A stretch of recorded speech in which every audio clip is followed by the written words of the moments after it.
Hello बच्चों, कैसे हो आप लोग? अच्छे हो? पढ़ाई अच्छे से चल रही है? चलिए, लास्ट वीडियो में हम लोगों ने डिस्कशन किया था कि इलेक्ट्रॉन का वेलोसिटी, रेडियस, करंट या मैग्नेटिक मोमेंट या फ्रीक्वेंसी ऑफ रिवॉल्यूशन या टाइम पीरियड कैसे कैलकुलेट किया जाए और इसका एटॉमिक नंबर और ऑर्बिट नंबर से क्या रिलेशनशिप है on the basis of bourse atomic model. आज हम लोग डिस्कशन करेंगे कि अगर इलेक्ट्रॉन बोर्स एटॉमिक मॉडल को फॉलो करते हुए न्यूक्लियस के चारों तरफ रिवॉल्व कर रहा है सर्कुलर पाथ में, जिसका एनर्जी लेवल फिक्स है स्टेशनरी ऑर्बिट में, तो उसका एनर्जी कितना है जो फिक्स है। ओके, तो चलिए एनर्जी का पहले डिस्कशन कर लेते हैं, देखते हैं क्या मिलता है।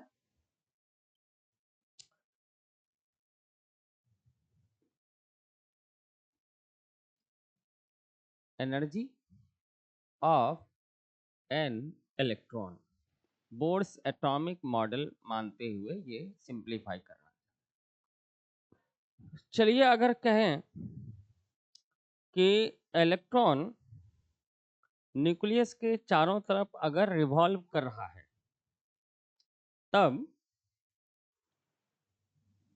ये न्यूक्लियस है जिसमें प्रोटॉन के चलते चार्ज है, प्रोटॉन का नंबर Z है और सबसे छोटा चार्ज E है, smallest unit of charge E है, जिसका value 1.6 into 10 to the power of -19 coulomb है। इसके चारों तरफ इलेक्ट्रॉन ये सर्कुलर पाथ में रिवॉल्व कर रहा है, मान लेते हैं according to Bohr's atomic model. ठीक है, यहाँ एक इलेक्ट्रॉन है, जैसा कि आप जानते हैं Bohr's atomic model uni electronic system के लिए वैलिड है और न्यूक्लियस स्टेशनरी है। तब इलेक्ट्रॉन तो रिवॉल्व कर रहा है बच्चे, तो definitely electron has kinetic energy और उसी समय में न्यूक्लियस इसको होल्ड करके रखा भी है, तो होल्डिंग एनर्जी पोटेंशियल एनर्जी। तो हम लोग ये कह दें potential energy actually work done है, और जैसे जैसे नजदीक आएगा अट्रैक्शन होगा तो पोटेंशियल एनर्जी घटेगा, नजदीक आने पे पोटेंशियल एनर्जी घट जाएगा।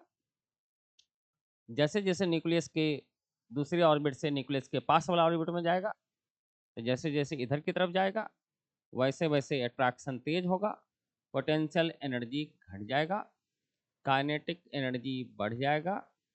इन दोनों को अगर ऐड कर दें तो ये टोटल एनर्जी आएगा, वो भी घटेगा और वो एनर्जी लाइट के फॉर्म में इमिट होगा। हम लोग पढ़े थे postulates of bourse atomic model. अब जो टोटल एनर्जी ऑफ इलेक्ट्रॉन आएगा वो kinetic energy plus of potential energy.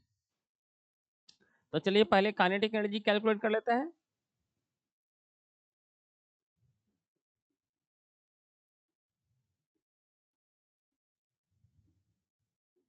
ये हाफ mv² है। अब इनमें इसको हम लोग मॉडिफाई करना चाहते हैं in terms of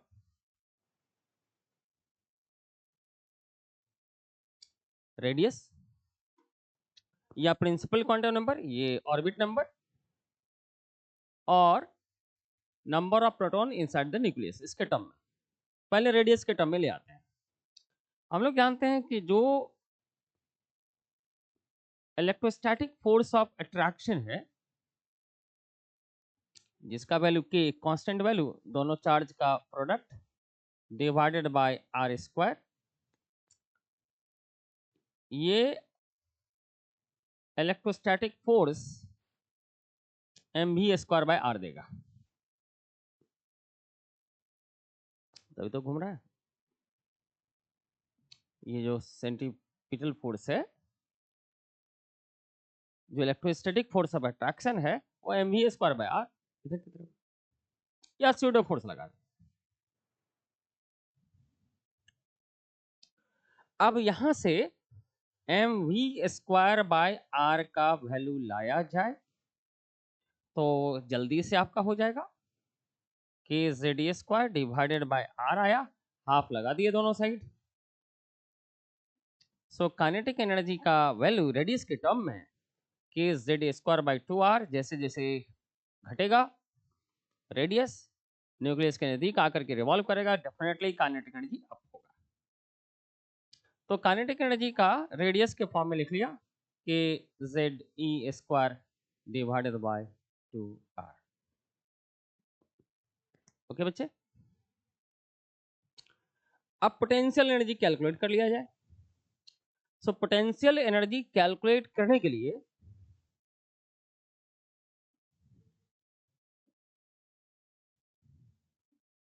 potential energy जो सिंपली फोर्स को dr से मल्टीप्लाई कर दें तो पोटेंशियल एनर्जी में चेंजिंग आ जाएगा बच्चे। फोर्स का वैल्यू के ZE²/r रख दीजिए। सो ये पोटेंशियल एनर्जी का वैल्यू बेसिकली ये वर्क डन है, वही पोटेंशियल एनर्जी का वैल्यू आएगा, PE का वैल्यू आएगा। इनको सिंप्लीफाई कर लेंगे तो ये आ जाएगा कि ZE² divided by R। So potential energy का रेडियस के फॉर्म में आ गया। अब नॉर्मली इन दोनों के बीच रेशियो पूछा जाता है। किसी पर्टिकुलर ऑर्बिट में जो रेशियो आएगा इन दोनों का, kinetic energy divided by potential energy, इनका रेशियो भी ला सकते हो। काइनेटिक एनर्जी में नीचे में हाफ रहेगा ही रहेगा कि ZE² divided by R। Potential energy में हाफ नहीं रहेगा लेकिन माइनस साइन जरूर रहेगा। तो इनका वैल्यू आ गया -1/2। सो हम लोग ये कह सकते हैं कि potential energy is 2 times of kinetic energy with negative sign. ये प्रॉपर रेशियो आएगा। Kinetic energy by potential energy का रेशियो -1/2 आएगा किसी पर्टिकुलर ऑर्बिट में। ओके, चलिए टोटल एनर्जी अगर कैलकुलेट कर लिया जाए कि टोटल एनर्जी कितना आना चाहिए, इसका भी वैल्यू हम लोग कैलकुलेट कर सकते हैं। और टोटल एनर्जी का वैल्यू जो आ जाएगा, इनका जो वैल्यू आ जाएगा, ये वाला वैल्यू दोनों को जोड़ दीजिए तो इलेक्ट्रॉन का टोटल एनर्जी आएगा, जिसमें काइनेटिक एनर्जी है प्लस ऑफ पोटेंशियल एनर्जी है। रेडियस के फॉर्म में लिख लेते हैं कि ZE²/2R और उधर माइनस के ZE²/R के जहां पर कांस्टेंट है जिसका वैल्यू 1/4πε0 भी होगा या 9 × 10⁻⁹ भी होंगे। के फॉर्म में याद रखिएगा। सो इसको अगर के ZE² कॉमन लेंगे, हाफ -1 आ जाएगा -12 के ZE² डिवाइडेड बाय 2R। ये टोटल एनर्जी मतलब काइनेटिक एनर्जी में माइनस लगा दें तो टोटल एनर्जी देगा। तो जैसे जैसे उधर जा रहे हैं वैसे वैसे टोटल एनर्जी और घटता जाएगा। पोटेंशियल एनर्जी जैसे जैसे रेडियस कम कर रहे हैं बच्चे, वैसे वैसे पोटेंशियल एनर्जी और नेगेटिव होता जाएगा, कमता जाएगा। सबसे मिनिमम पोटेंशियल एनर्जी और टोटल एनर्जी न्यूक्लियस के जस्ट ऑर्बिट नंबर 1 में होगा। तो ये रेडियस के फॉर्म में हम लोगों ने ले आया। अब रेडियस के फॉर्म में जब रेडियस के फॉर्म में आ गए तब इन सब को प्रॉपर रेशियो भी आ जाएगा बच्चे। रेशियो पूछा जाता है, उसमें ध्यान रखिएगा कि ZE²/2R पोटेंशियल एनर्जी का वैल्यू जो हटा करके माइनस साइन लगा देना है कि ZE²/R। Total energy kinetic energy में का डेरिवेशन में माइनस लगा दीजिए।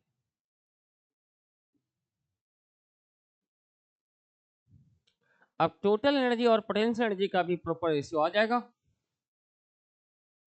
Potential energy divided by total energy, इसका वैल्यू 1 डिवाइडेड बाय 1/2, तो ये 2 आ जाएगा। So potential energy is 2 times of total energy. Total energy negative में होते हैं, जितना से मल्टीप्लाई करेंगे उतना ही कम हो जाएगा। सब के बीच आप रिलेशनशिप इस तरह से, ये वाला मोस्ट इंपॉर्टेंट है, इसको याद रखना है। अब इनको एटॉमिक नंबर के बेसिस पे और ऑर्बिट नंबर के बेसिस पे टर्न कर लीजिए। सो रेडियस का इन जनरल इक्वेशन हम लोग जानते हैं, n square h square divided bye 4 pi square m mass of electron k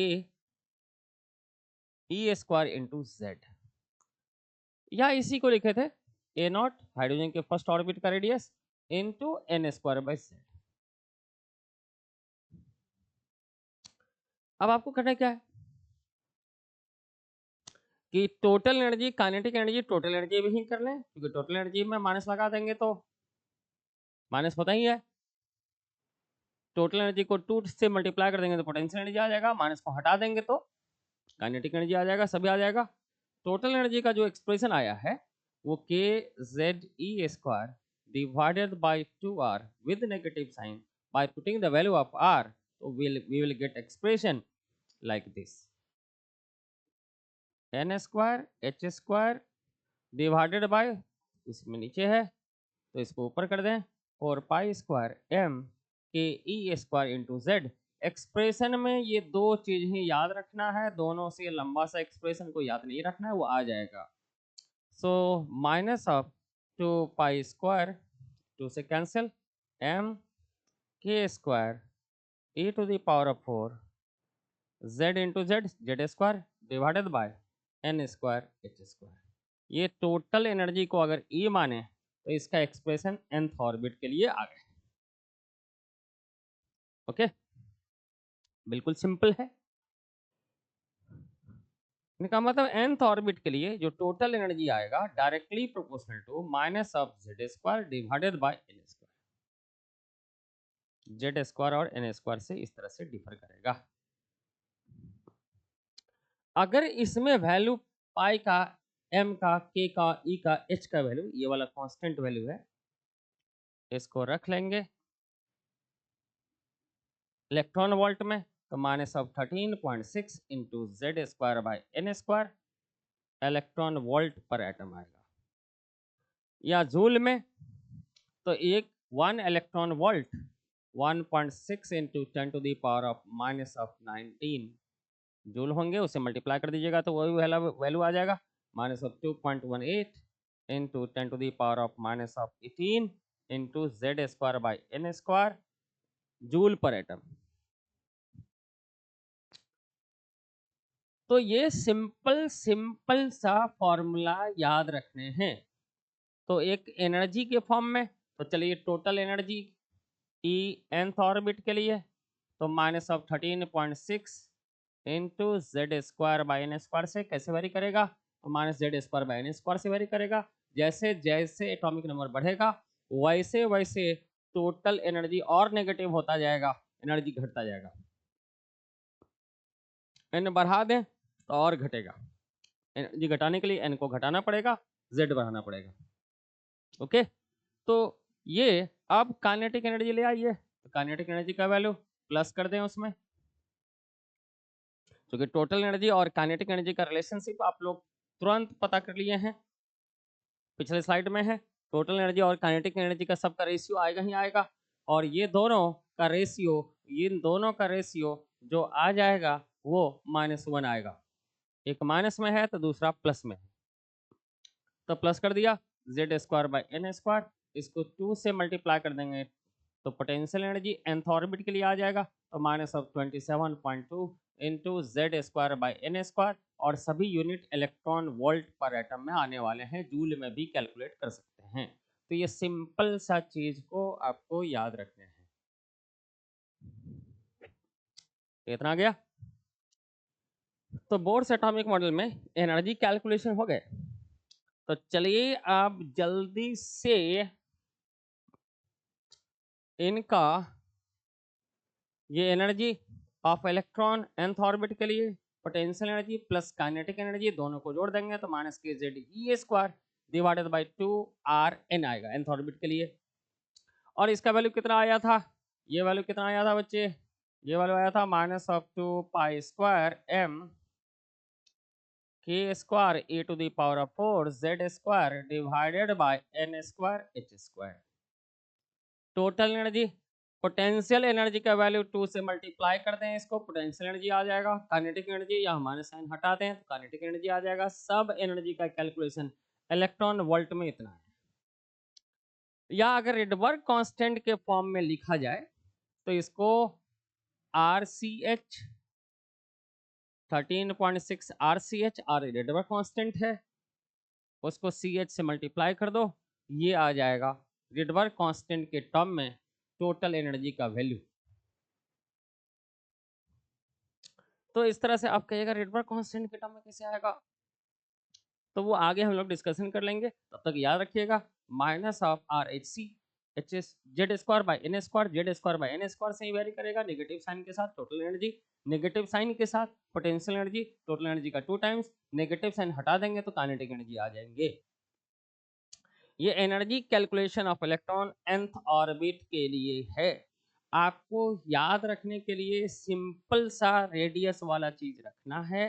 kinetic energy half mv square या के Z E square by 2r, potential energy minus के Z square by are, सब के बीच ratio आ जाएगा particular orbit में। उसी are का value को पुट कर देंगे तो जेड और एन के फॉर्म में आएगा।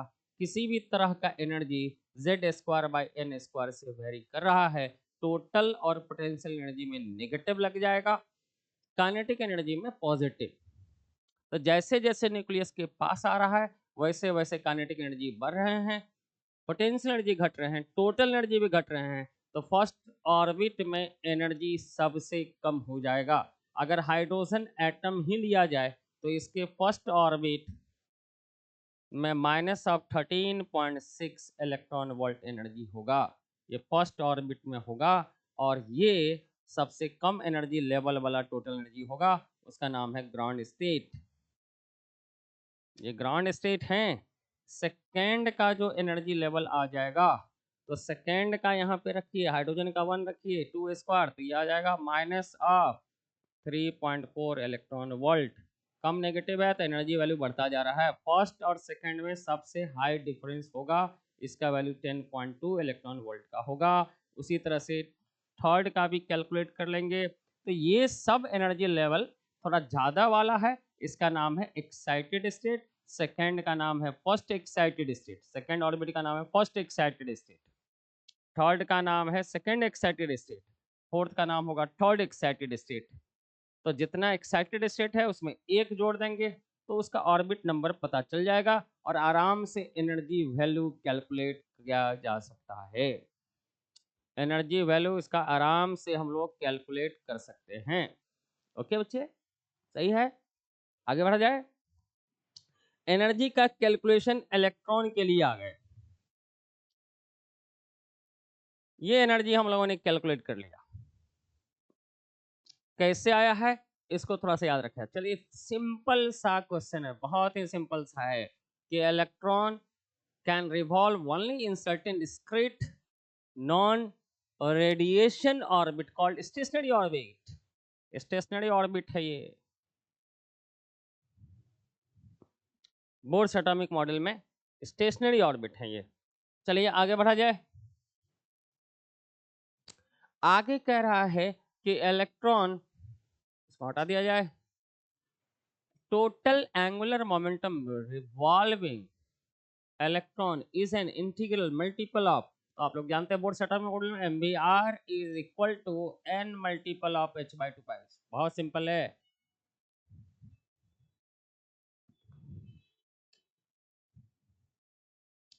आगे आ जाइए, electrical current directly proportional to, हम लोगों ने पता किया था directly proportional to z square by n cube होते हैं।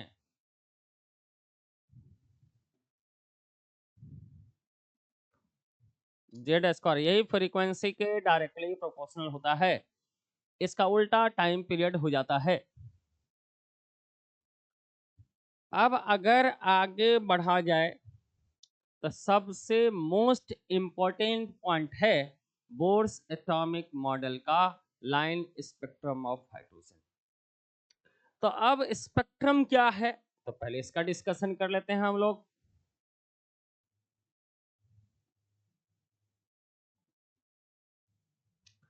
ये लाइटों का झुंड है, जितना भी रेडिएशन है सभी इलेक्ट्रोमैग्नेटिक रेडिएशन का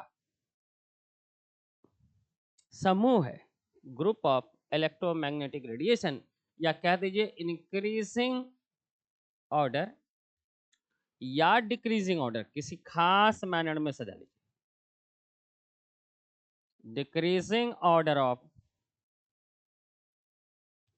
वेवलेंथ, जितना भी तरह का लाइट है, लाइट का पहचान वेवलेंथ से होगा और फ्रीक्वेंसी से होगा। स्पीड बराबर फ्रीक्वेंसी इनटू वेवलेंथ लाइट के, और सभी लाइट का वेलोसिटी 3 इंटू 10⁸ मीटर पर सेकेंड वैक्यूम में होते हैं। सभी लाइट का वेलोसिटी बराबर है। तो लाइट का पहचान बेसिकली किसे होगा, उसके फ्रीक्वेंसी से और वेवलेंथ से। फ्रीक्वेंसी ज्यादा होगा तो वेवलेंथ कम हो जाएगा। लैम्डा वेवलेंथ है, लेकिन लाइट का स्पीड हमेशा कांस्टेंट रहता है। लाइट का स्पीड हमेशा कांस्टेंट रहेगा। ओके, सो वेवलेंथ का इंक्रीजिंग ऑर्डर या डिक्रीजिंग ऑर्डर या फ्रीक्वेंसी, ये अलग अलग लाइट का अलग अलग आएगा।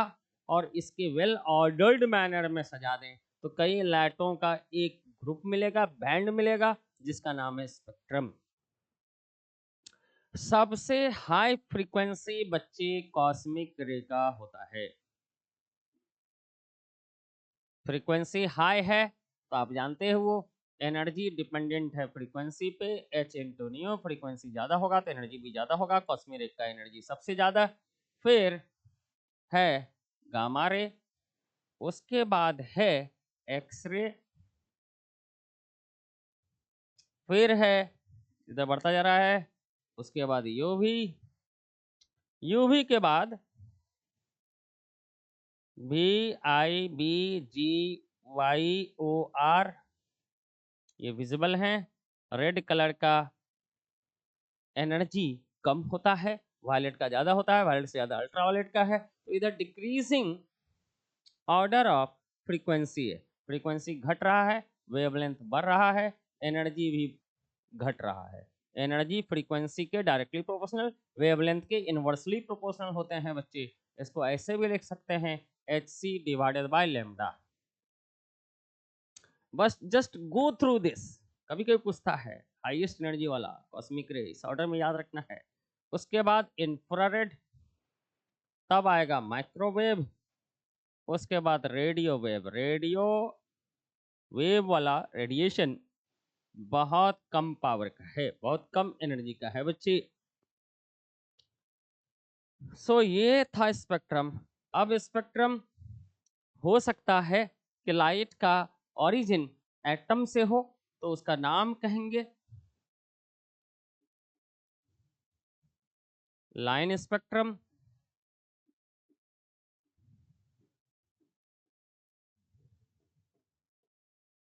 एटम से, एटम के अंदर से इलेक्ट्रॉनिक ट्रांजिशन से हाई लेवल से लो लेवल वाले एनर्जी की तरफ जाएगा, लाइट को जनरेट करेगा। लो लेवल से हाई तरफ की तरफ जाएगा, लाइट को इमिट करेगा। अब अगर इसका ओरिजिन यदि मॉलिक्यूलर है तो उसका नाम होगा बैंड स्पेक्ट्रम फ्रॉम मॉलिक्यूल। अब हो सकता है कि लाइट का कुछ समूह एब्जॉर्ब हो जाए तो उसका नाम होगा एब्जॉर्प्शन। एमिट हो जाए तो नाम पड़ जाएगा एमिशन। यहाँ पर भी एब्जॉर्प्शन और एमिशन दो तरह के स्पेक्ट्रम आने वाले हैं।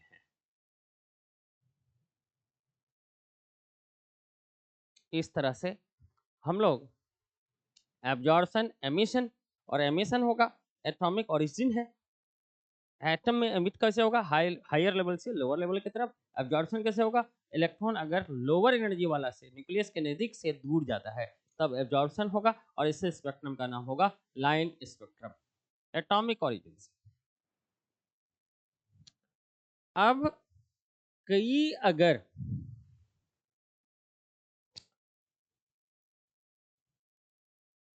एनर्जी लेवल्स हैं, कई एनर्जी लेवल्स होता है, उसी ऑर्बिट में रहेगा, एनर्जी लेवल्स कई है, अप टू इन्फिनिटी,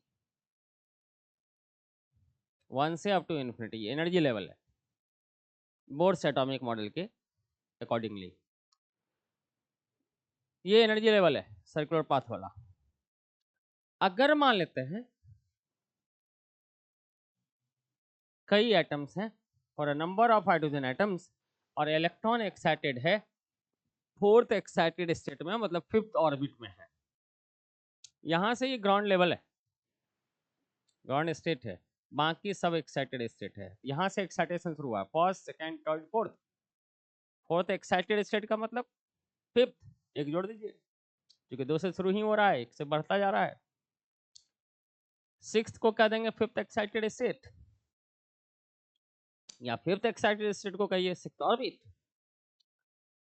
अगर इलेक्ट्रॉन फिफ्थ में है तो अपने रिटर्निंग ग्राउंड स्टेट की तरफ आएगा, और इस तरह से रिटर्निंग होगी। फिर for a number of atoms हो सकता है कुछ एटम में 4 में से 3 में आए, कुछ में 4 से 2 में आए, 4 से 1 में आए, कुछ 3 से 2 में आए, 3 से 1 में आए, फिर इसी तरह से आप 2 से 1 में। So many possibilities are here for a number of atoms. अगर एक एटम कह दें तो बड़ी बड़ी से करना है, एक एटम कह दे तो बारी बारी से नीचे उतारना है, तो मैक्सिमम लाइन मिलेगा। एक ही बार उतार दिया तो मिनिमम लाइन मिलेगा, बिल्कुल simple. For a number of hydrogen atom, अगर कई हाइड्रोजन एटम्स हैं, जैसे अगर फिफ्थ फ्लोर पे लिफ्ट में कई आदमी हैं, तो पॉसिबिलिटी तो कुछ 4 पे उतरेगा, कुछ 3 पे, कुछ 2 पे, कुछ 1 पे। जो 4 पे रह गया तो कभी न कभी 3 पे उतरेगा, कभी न कभी 2 पे, कभी न कभी 1 पे। इसी तरह से अगर बहुत सारे एटम हैं तो यही सब पॉसिबिलिटी आएगा। तो कितने तरह के, हर एक रेडिएशन से, इलेक्ट्रॉनिक जंपिंग से एक तरह का रेडिएशन आएगा, तो कितना स्पेक्ट्रल लाइन आएगा, कितना तरह का रेडिएशन आएगा। तो स्पेक्ट्रम मतलब तरह तरह का जो लाइट है, या नंबर ऑफ फोटॉन्स, या number of frequencies, type of frequencies, इसका वैल्यू 1 + 2 + 3 + 4।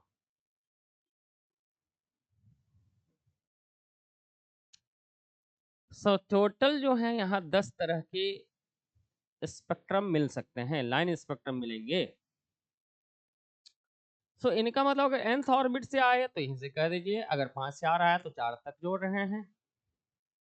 अगर n से आए तो n-1, जहां पर nth ऑर्बिट है, जहां से इलेक्ट्रॉन आ रहा है, एक्साइटेड स्टेट में है। सो इसको एक सीरीज है, तो इसको सिंप्लीफाई कर लें,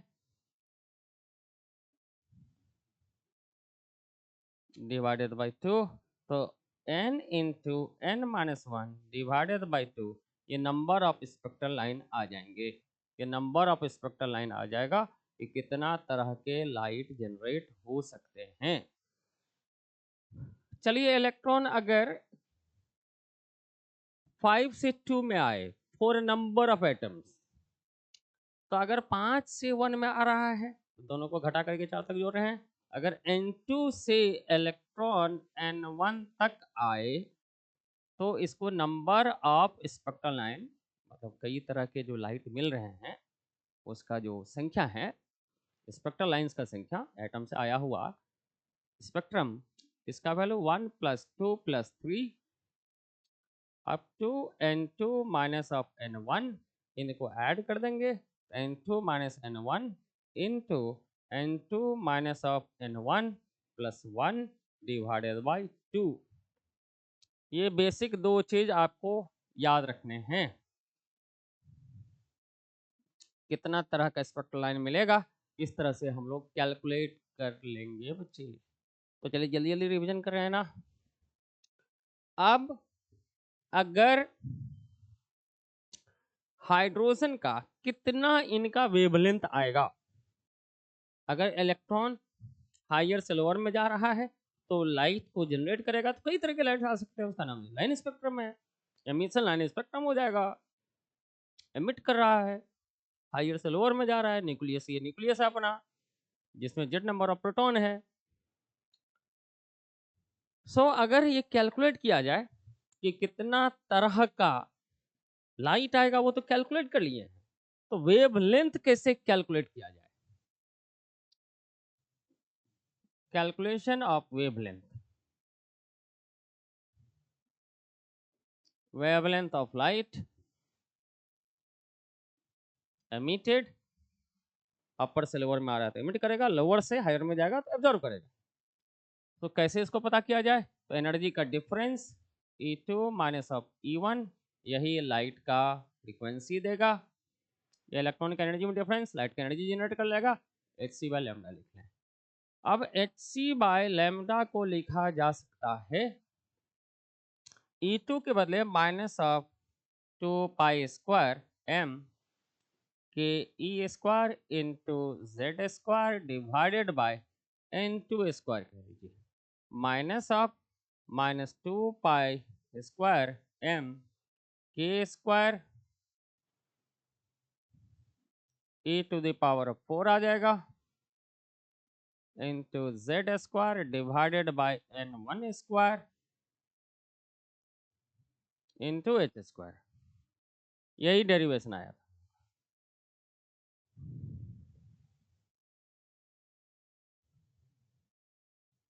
अब दोनों में जो कॉमन है बच्चे, 2 पाई स्क्वायर m के square e to the power of 4 divided by h square, z square ऊपर है तो आ जाएगा 1 by n1 square minus of 1 by n2 square. ये एनर्जी का डिफरेंस है। तो इस एनर्जी का डिफरेंस जो आया है बच्चे, ये वाला जो है कांस्टेंट वैल्यू है, तो इसको बोलेंगे Rydberg constant.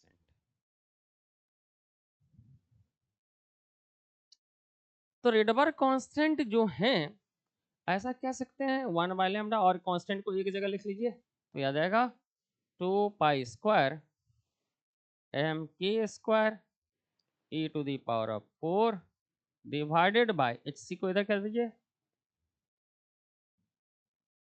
Into Z square 1 by n1 square minus of 1 by n2 square. अब इनको पूरे को रिडबर्ग कांस्टेंट कह दीजिए।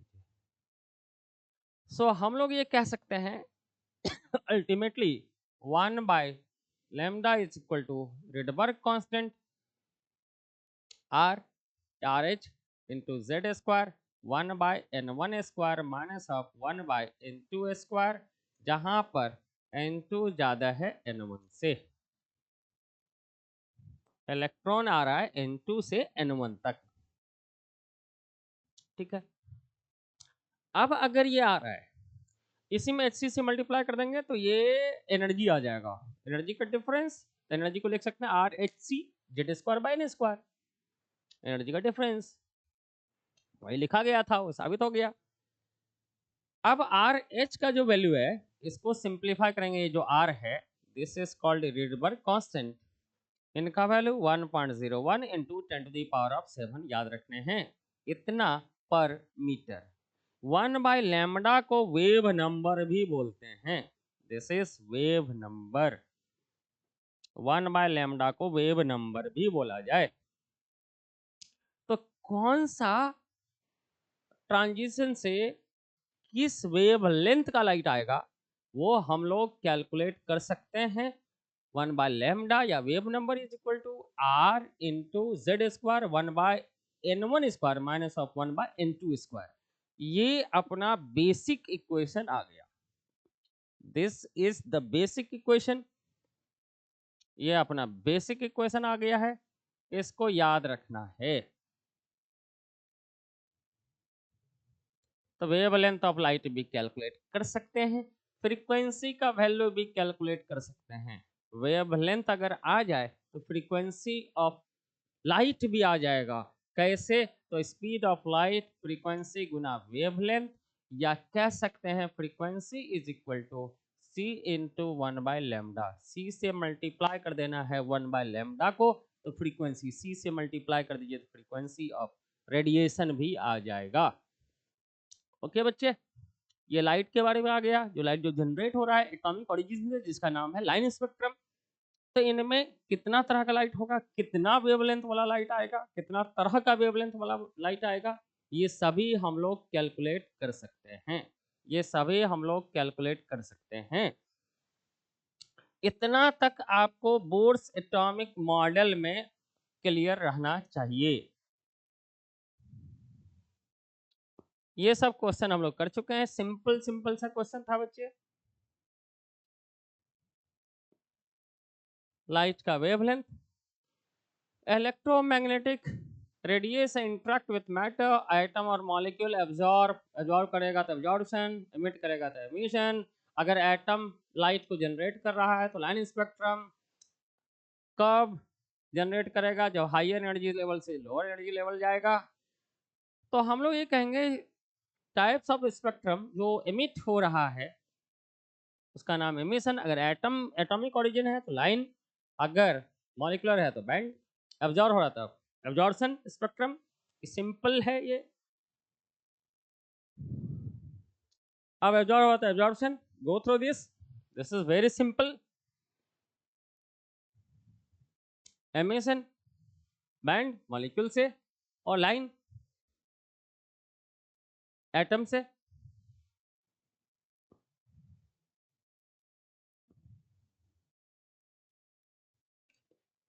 ये सब हम लोग डिस्कशन कर चुके हैं बच्चे, just go through it. Line spectrum के बारे में कहा गया है।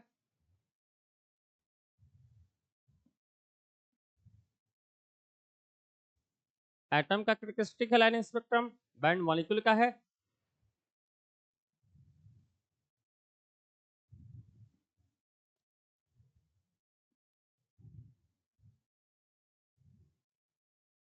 ये सभी स्पेक्ट्रम के बारे में कह रहा है। मेन है इंक्रीजिंग और डिक्रीजिंग ऑर्डर में। हाइड्रोजन के लाइन स्पेक्ट्रम कितना तरह का लाइट आएगा वो कैलकुलेट हम लोग कर चुके हैं।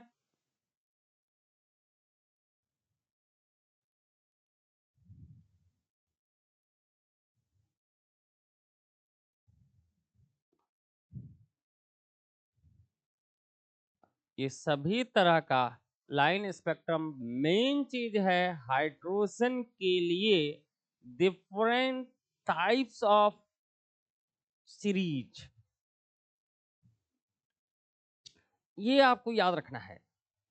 अगर हाइड्रोजन में इलेक्ट्रॉन अपर ऑर्बिट से लोअर ऑर्बिट में इलेक्ट्रॉनिक ट्रांजिशन हो रहे हैं, जैसे जैसे नीचे आएंगे तो एनर्जी डिफरेंस बढ़ता जाएगा,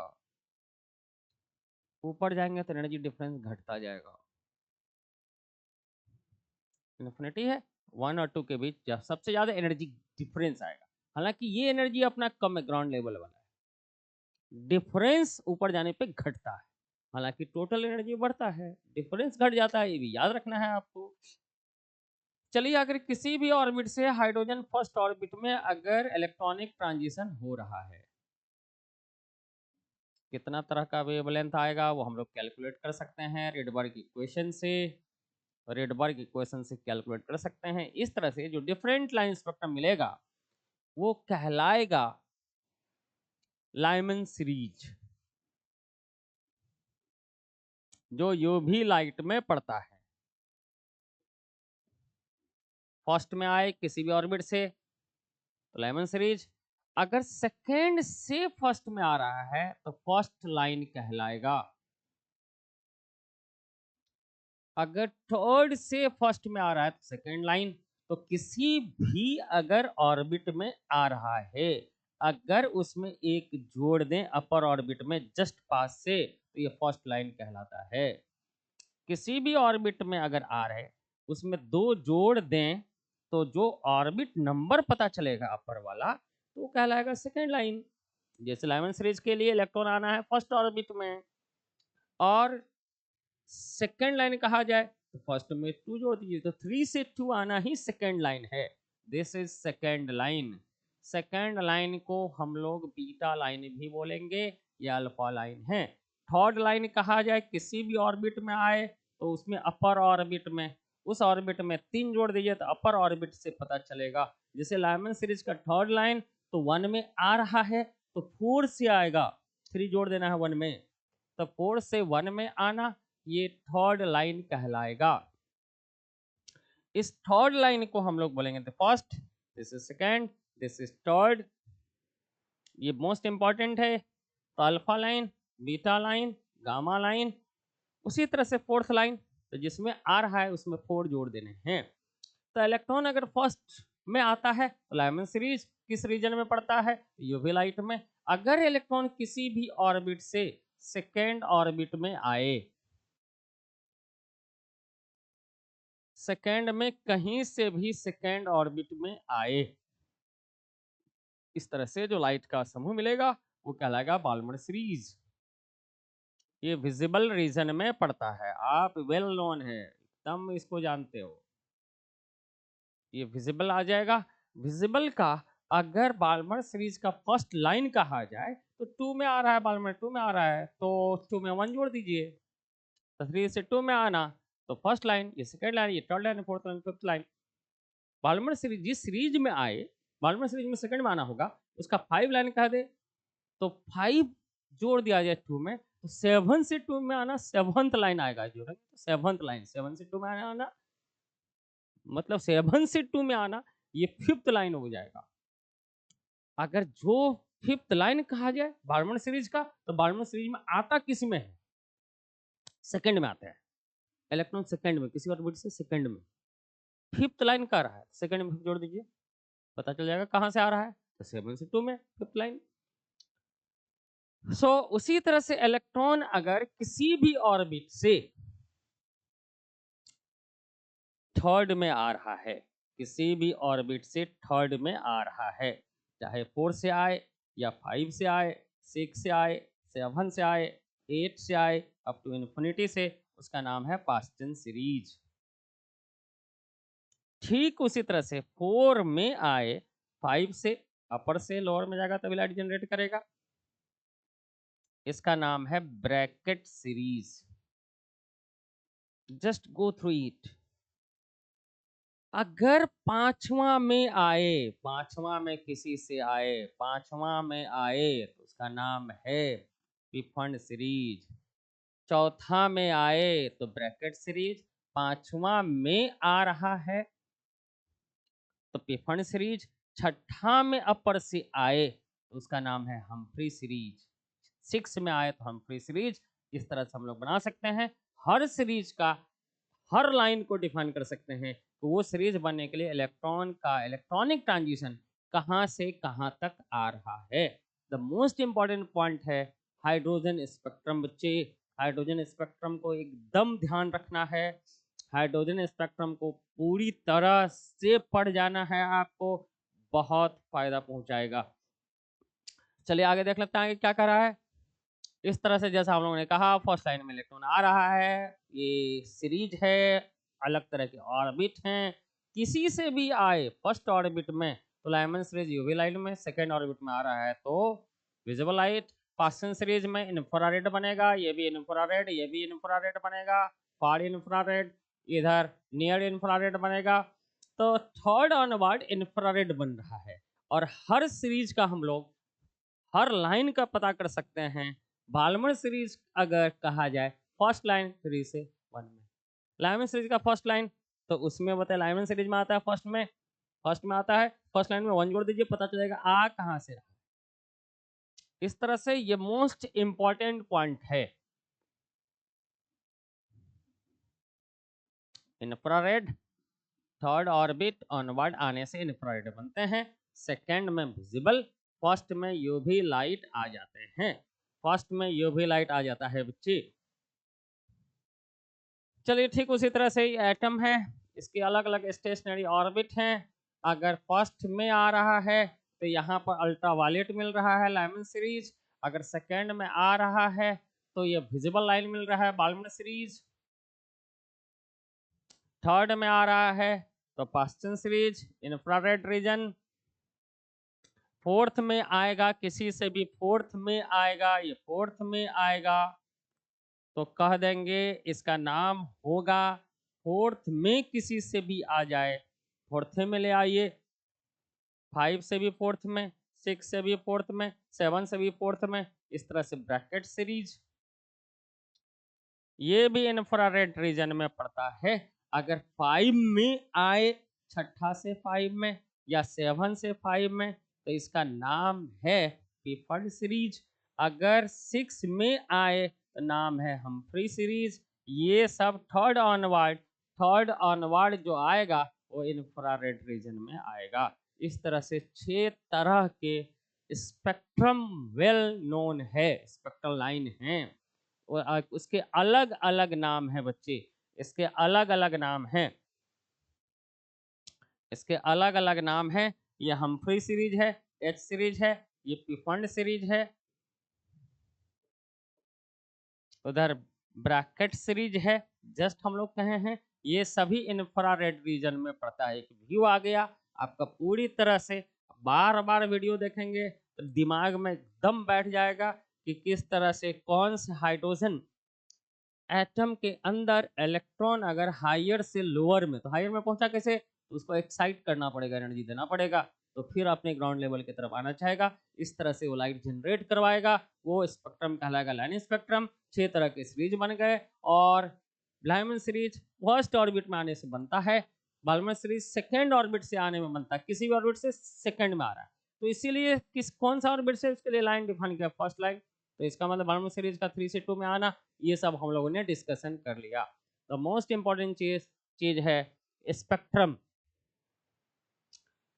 बारहवें सीरीज सेकंड में आए, किसी भी सीरीज से हायर से सेकंड में, 11 सीरीज फर्स्ट में आए, हायर से फर्स्ट में आए, तो इसका भी हर लाइन तरह का डिफरेंशिएशन हो गया बच्चे।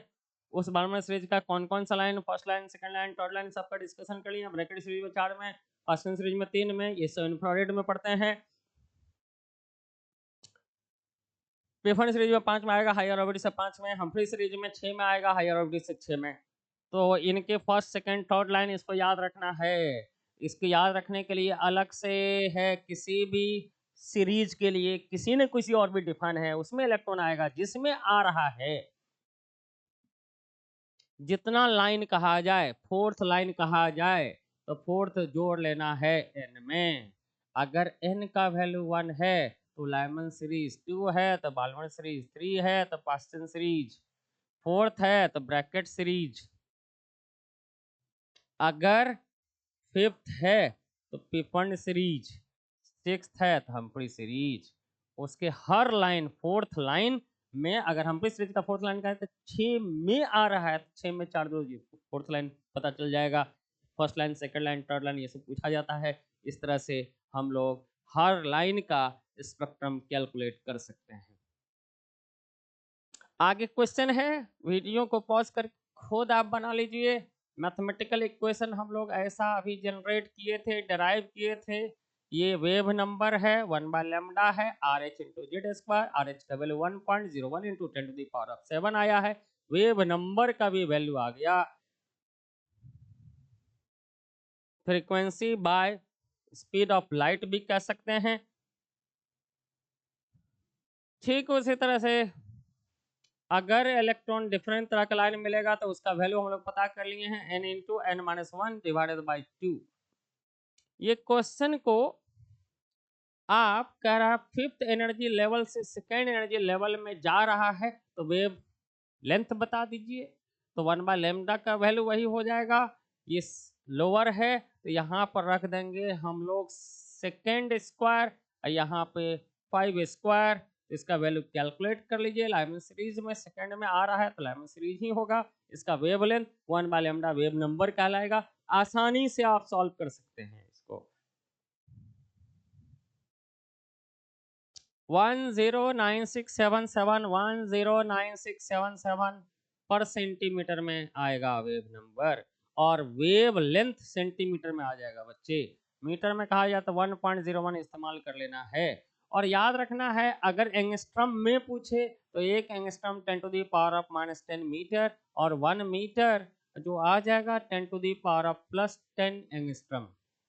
या 1 एंगस्ट्रम सेंटीमीटर में बदलें तो मीटर के बदले 100 रख दीजिए, 10⁻⁻8 सेंटीमीटर आएगा। या 1 सेंटीमीटर 10⁻+8 सेंटीमीटर होगा। एंगस्ट्रम यूनिट में पूछा जाएगा वेवलेंथ। इस तरह से ये चीज आपको फंडामेंटल चीज याद रखने हैं। ये साहब खुद से बना लीजिएगा बच्चे, बहुत सिंपल है। पहले वीडियो को पॉज करके फिर डॉट सेशन में हम लोग इसका प्रैक्टिस कर लेंगे। बिल्कुल सिंपल सा है। ये चीज आ गया बोर्स एटॉमिक मॉडल की कंप्लीट डिस्कशन। प्रॉब्लम्स खूब बनाइए, एक्स्ट्रा भी सीट आपको दिया जाएगा, खूब इसमें रिवीजन कर लीजिए, तैयार हो जाइए। तो ये सब क्वेश्चन आपको नहीं छूटने वाला है। Thank you very much.